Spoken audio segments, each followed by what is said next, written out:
Então nós vamos hoje iniciar uma nova série de mensagens.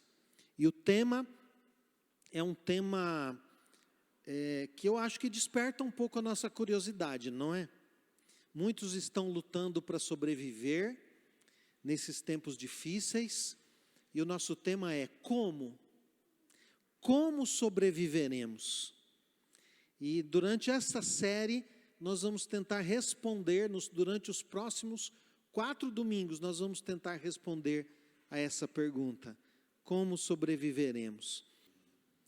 A igreja de Cristo, em sua história, sempre enfrentou tempos difíceis. A igreja sempre enfrentou perseguições, catástrofes naturais, guerras, epidemias. Esta não é a primeira que a igreja enfrenta, mas a igreja sempre sobreviveu a tudo isso, a todas essas dificuldades. A igreja sempre sobreviveu. E eu pergunto, o que faz a igreja sobreviver diante de tantas dificuldades? A igreja sobreviveu, e ela vai continuar sobrevivendo por causa daquilo que a igreja é. A igreja sobrevive por causa daquilo que ela é. A igreja tem a ver com relacionamentos. Mais do que uma comunidade, a igreja é uma comunhão. E comunhão é mais do que comunidade. Comunhão tem a ver com aquela relação pessoal que os cristãos gozam com Deus e uns com os outros, em virtude de serem unidos a Jesus Cristo. Quando nós somos unidos a Cristo, nós desfrutamos de uma relação com Deus e uns com os outros. A comunhão se baseia numa relação entre pessoas e tem diversas maneiras de se manifestar. Há várias maneiras de expressar essa comunhão. Entre todas as manifestações, a mutualidade é o meio mais prático de expressarmos a comunhão cristã. E o que vem a ser a mutualidade? O termo mutualidade se refere às expressões recíprocas, uns aos outros. Essa expressão aparece na Bíblia várias vezes, uns aos outros, coisas que devemos fazer uns aos outros. Nós podemos afirmar então que a mutualidade é um estilo de vida, afinado com os mandamentos do Novo Testamento, a respeito daquilo que os cristãos devem fazer uns aos outros, para expressar o seu amor e a sua unidade. Onde existe a comunhão, ela se manifesta por meio da mutualidade, ou seja, aquelas coisas que nós devemos fazer uns aos outros. Paulo usou essa expressão uns aos outros cerca de 40 vezes. 40 vezes. Então isso deve ser uma ênfase no Novo Testamento. E Paulo usa essa expressão para instruir os cristãos sobre como eles devem viver, o que eles devem fazer uns aos outros. Nós não vamos conseguir, nesta série de 4 mensagens, abordar as 40 citações de Paulo. Isso poderia ficar como um desafio para você. Eu vou ler as cartas de Paulo procurando essa expressão uns aos outros. E aí você vai anotando num caderno e você vai conferir quantas você vai achar, para ver se você acha as 40. E aí você vai meditar em cada uma delas, fazendo um check-up na sua vida, se você tem praticado esses mandamentos da mutualidade. Mas, como nós não podemos, aqui numa série de 4 mensagens, abordar 40 citações, nós vamos abordar 10%. Nós vamos abordar 4 citações, 4 mandamentos da mutualidade, que vão nos ajudar a sobreviver como igreja nesses tempos difíceis. Como sobreviveremos, então? Nós sobreviveremos sendo igreja. Como é que a gente vai sobreviver a esse tempo difícil? Como é que a gente vai sobreviver a essa calamidade que veio sobre o mundo todo? Sendo igreja. E sendo igreja, hoje eu queria abordar o primeiro mandamento da mutualidade: amando uns aos outros. Como sobreviveremos a esse tempo difícil? Amando uns aos outros. É dessa maneira que nós sobreviveremos. É dessa maneira que nós enfrentaremos e seremos vitoriosos nesse tempo difícil. Amando uns aos outros. E eu quero dar algumas razões porque nós devemos amar uns aos outros. E a primeira razão é porque amar uns aos outros é mandamento dado por Jesus. Se você olhar em João capítulo 13, verso 35, diz assim, palavras de Jesus: eu lhes dou este novo mandamento, amem uns aos outros, assim como eu os amei, amem também uns aos outros. Então veja, amar uns aos outros não é uma opção, não é uma escolha, é mandamento, é ordem de Jesus. Ele é o Senhor e Ele está dando uma ordem aos seus filhos. E o que é que Jesus está ordenando? Amem uns aos outros, assim como eu amei vocês. Amem também uns aos outros.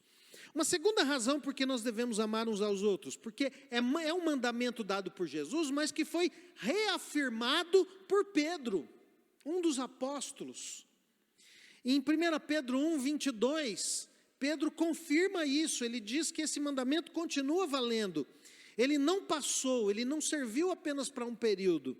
Pedro diz assim: agora que vocês já se purificaram pela obediência à verdade, e agora que já têm um amor sincero pelos irmãos na fé, amem uns aos outros com todas as forças e com um coração puro.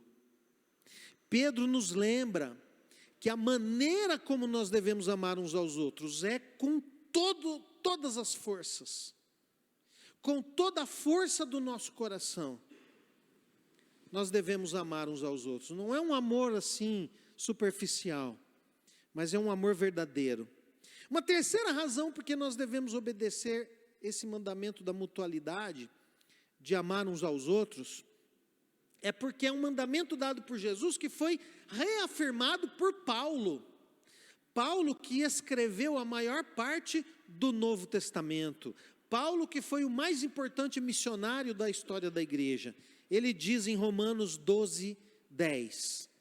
Amem uns aos outros com o amor de irmãos em Cristo e se esforcem para tratar uns aos outros com respeito.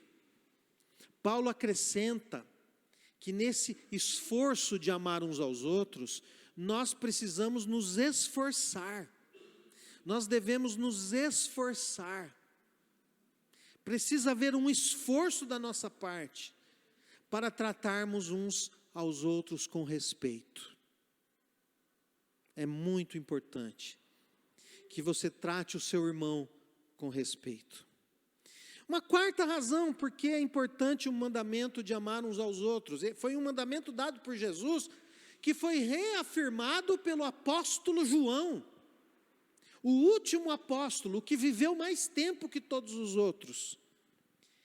Em 1 João capítulo 3, verso 11, diz: a mensagem que vocês ouviram desde o princípio é esta, que nos amemos uns aos outros.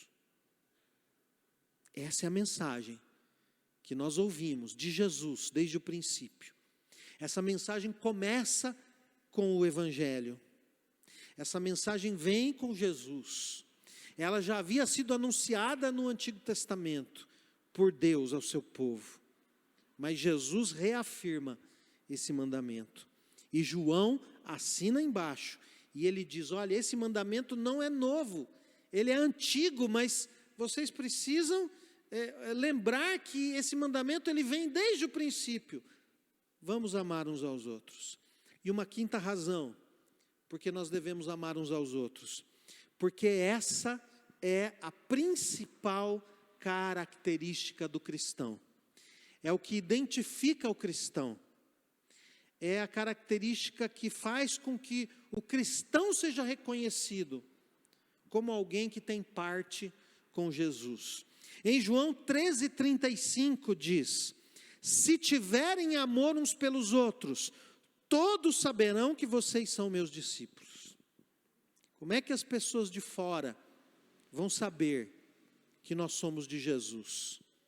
Se elas olharem para nós e elas perceberem que nós amamos uns aos outros, que nós não temos reservas em amar uns aos outros.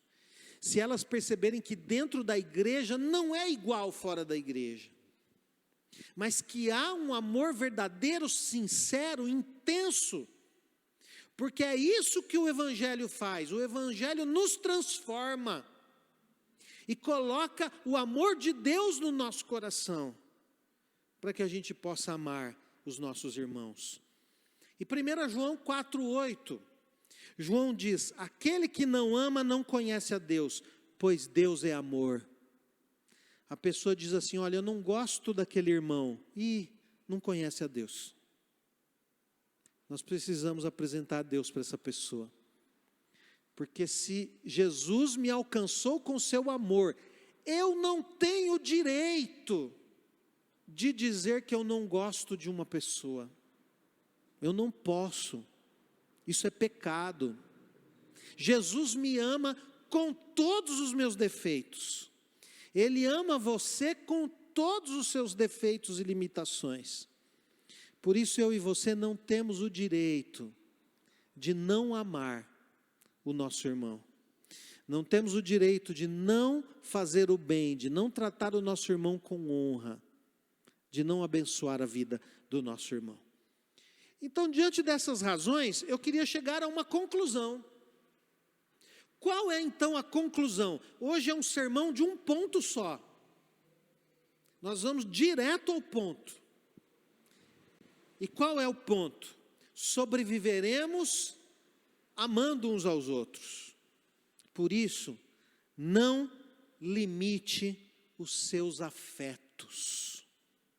Não seja uma pessoa limitada nos seus afetos. Muita gente tem limitado o seu amor. Muita gente tem se reservado a não demonstrar amor às pessoas. Mas veja o que diz 2 Coríntios 6:12. Nosso amor fraternal por vós não está restrito. Contudo, vós tendes limitado o vosso afeto para conosco. Olha o que Paulo está dizendo para a igreja de Corinto. Ele está dizendo o seguinte: o nosso amor por vocês não está restrito. Nós não estamos economizando os nossos afetos, mas vocês estão limitando o afeto de vocês em relação a nós. Uma outra tradução, a Nova Versão Internacional, fala quase a mesma coisa, quase as mesmas palavras. Não estamos limitando o nosso afeto, mas vocês estão limitando o afeto que tem por nós. Vamos pensar um pouco sobre isso. Esse é o ponto. Não limite os seus afetos. Se tem uma coisa que pode atrapalhar a nossa vida, são afetos limitados. Aquela comunidade, a comunidade de Corinto, tinha dificuldade de amar. Eles tinham dificuldade de amar uns aos outros. Eles estavam divididos em partidos. Era uma comunidade com vários problemas de relacionamento, porque os irmãos não conseguiam se amar uns aos outros. Ou pelo menos eles não conseguiam amar alguns, como o próprio Paulo. Paulo está dizendo: olha, eu amo vocês sem reserva, mas os sentimentos de vocês em relação a mim estão restritos. Vocês não me amam da mesma maneira. Por que vocês estão fazendo isso?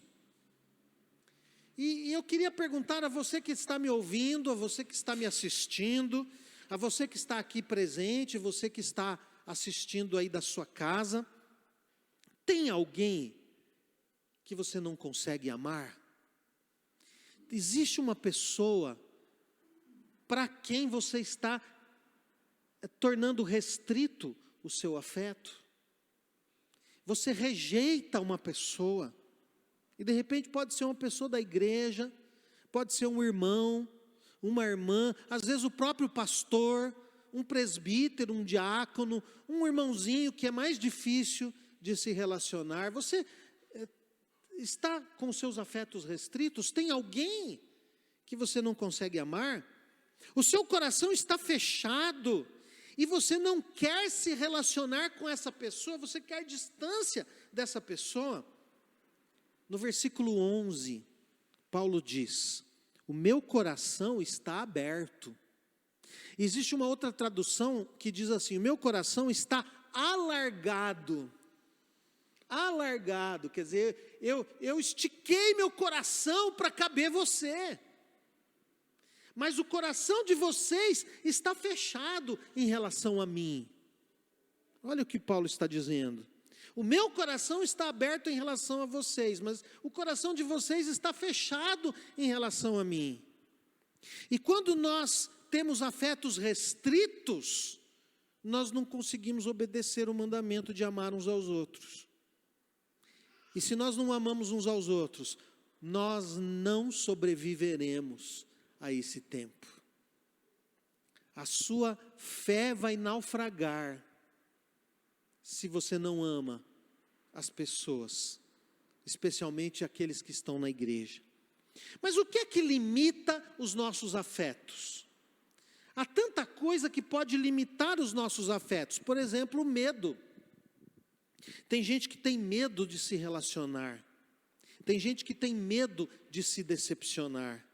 Tem gente que tem afetos restritos por medo de se aproximar das pessoas. Uma outra coisa que limita os nossos afetos, a desconfiança. Porque a gente já foi enganado uma vez ou mais. Porque a gente já lidou com pessoas que nos decepcionaram demais. E a gente hoje desconfia de todo mundo.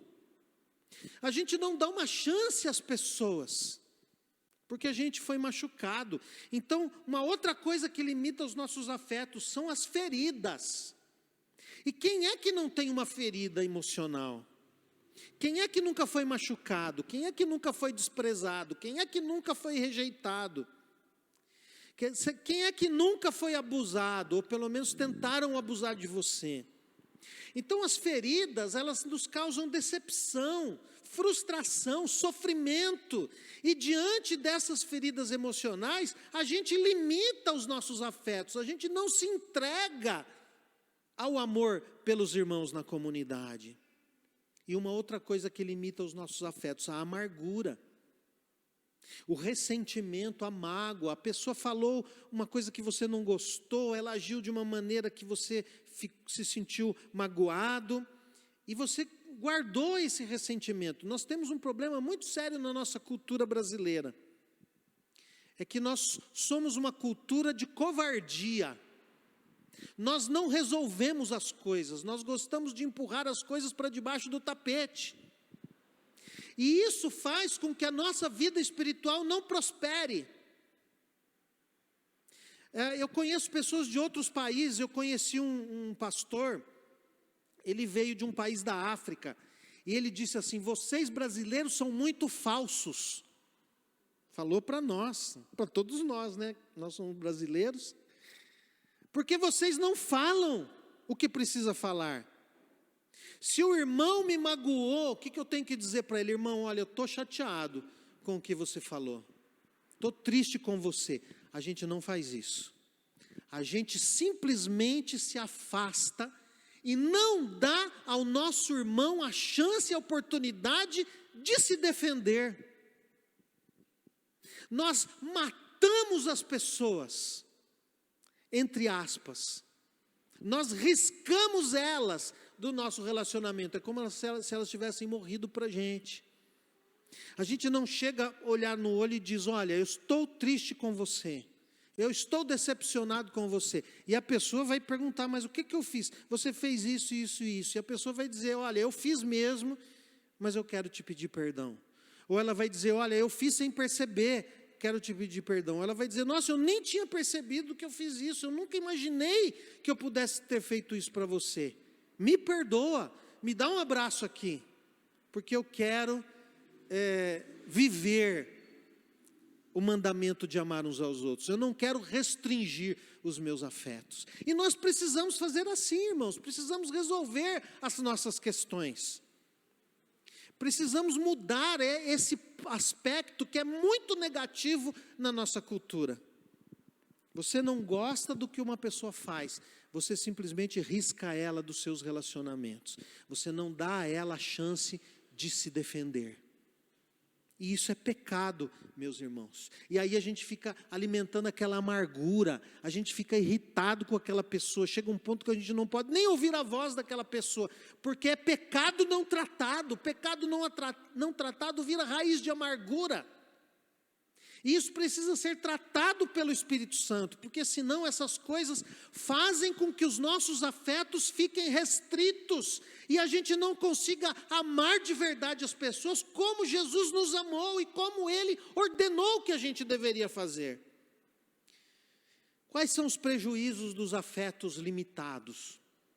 Aquela pessoa que não trata, não conversa, não conserta as coisas, ela vai deixando um rastro de relacionamentos não resolvidos na sua vida. Quem tem afetos limitados, primeiro, tem uma visão limitada, enxerga mal, acha pelo em ovo, enxerga coisa que não existe, está sempre de prevenção com as pessoas, sempre interpreta errado, sempre interpreta do lado mal, e não dá a chance da pessoa falar dos seus verdadeiros motivos. Quem tem afetos limitados, julga o outro, de acordo com a sua visão distorcida, e normalmente erra, normalmente peca, ao tirar da sua vida uma pessoa, que muitas vezes não fez nada, ou não teve a intenção de agir de uma maneira que você pensou que ela teve a intenção. Um segundo prejuízo dos afetos limitados. Quem tem afetos limitados tem um envolvimento limitado com as pessoas. Um envolvimento limitado com a igreja. Por quê? Porque às vezes teve uma experiência desagradável, um desentendimento com alguém. O que essa pessoa faz? Primeiro, ela entra muda e sai calada. Já viu gente assim? Eu não quero mais esse negócio de crente, esse negócio de igreja, eu não quero mais saber, isso daí é muito complicado. Não, não é complicado, você que é complicado. Porque não é, porque quando a gente fala, quando a gente age com amor, quando a gente se aproxima das pessoas e abre o coração, os relacionamentos são consertados. Aí, muitas pessoas, eu tenho ouvido, irmãos, em todos os meus anos de ministério, eu conheço pessoas que quando ficam chateadas com alguém, elas mudam de igreja, porque elas não têm coragem de conversar. Uma coisa simples. Não tem coragem de conversar.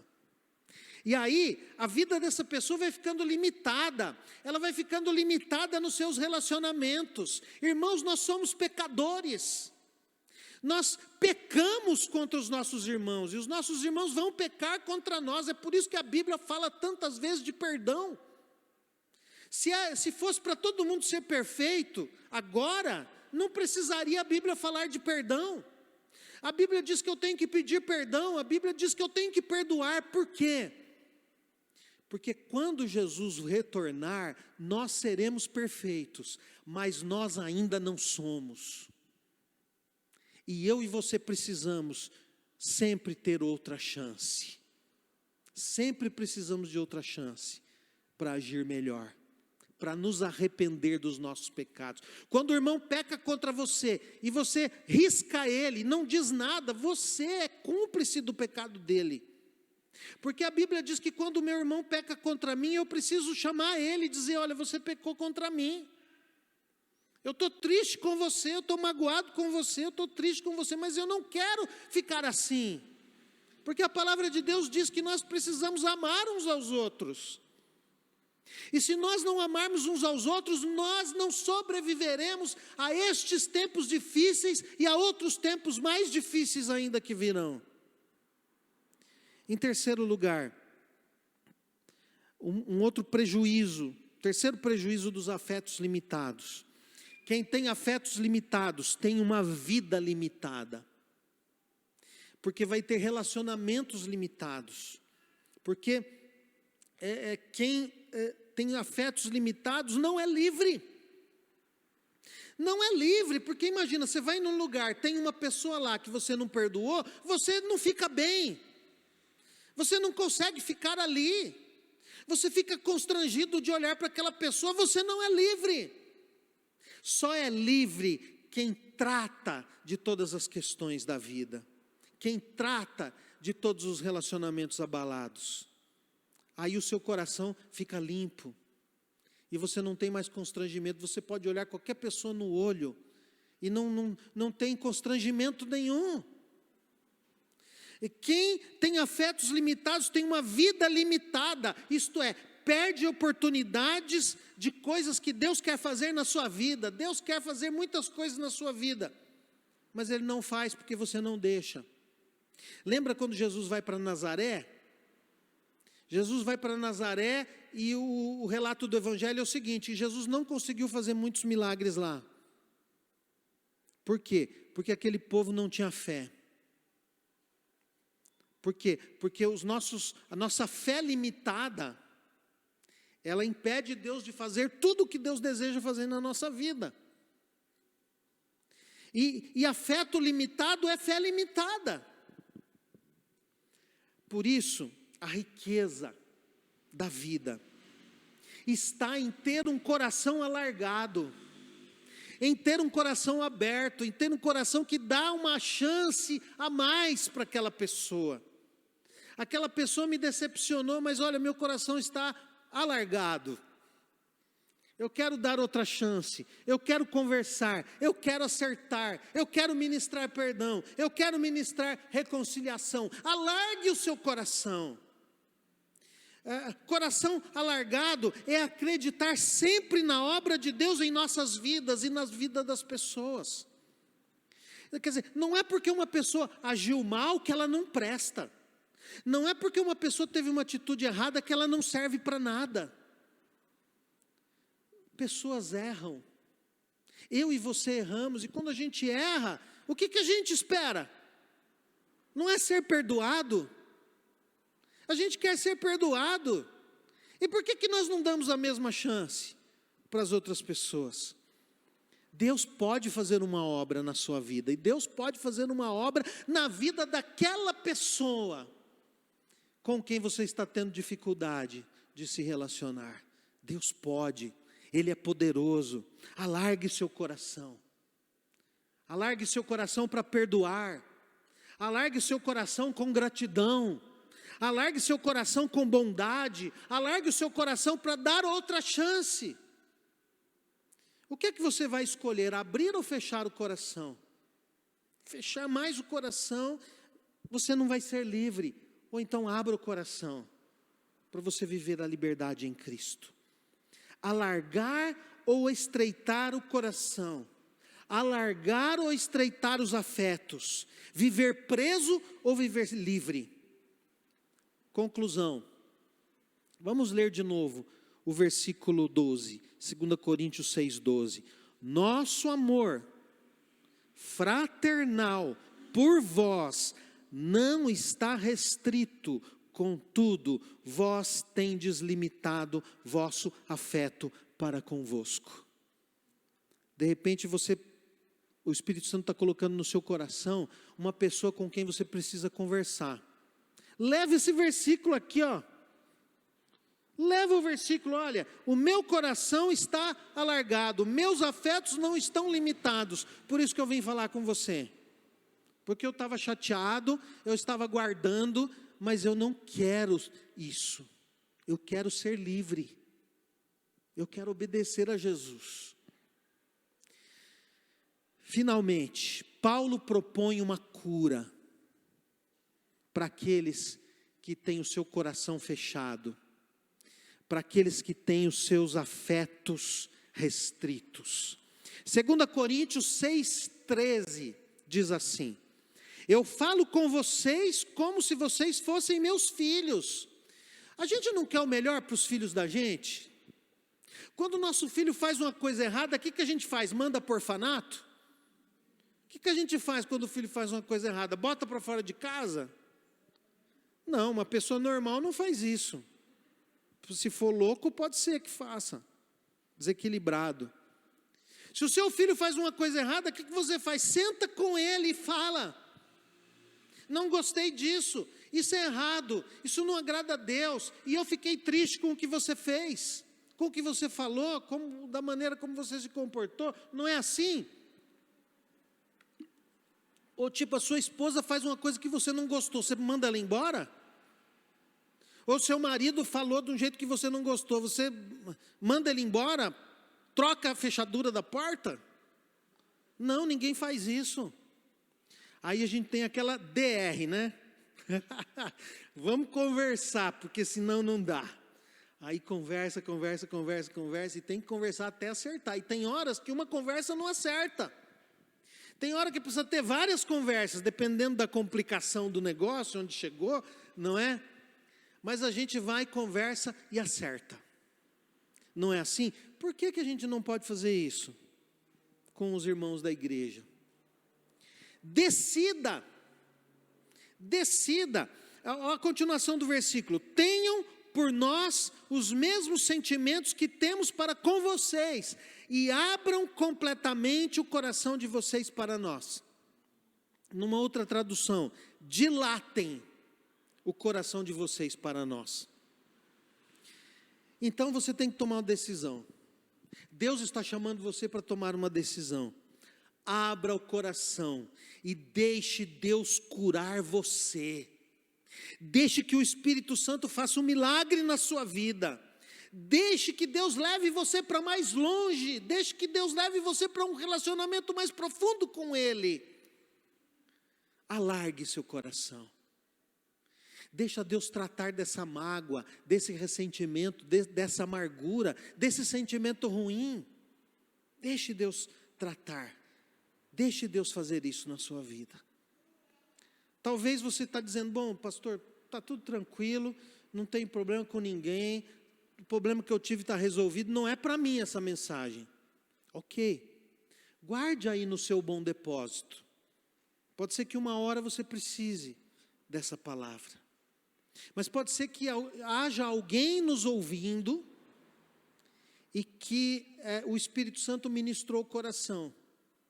Alguém que estava com o coração fechado, com os afetos restritos.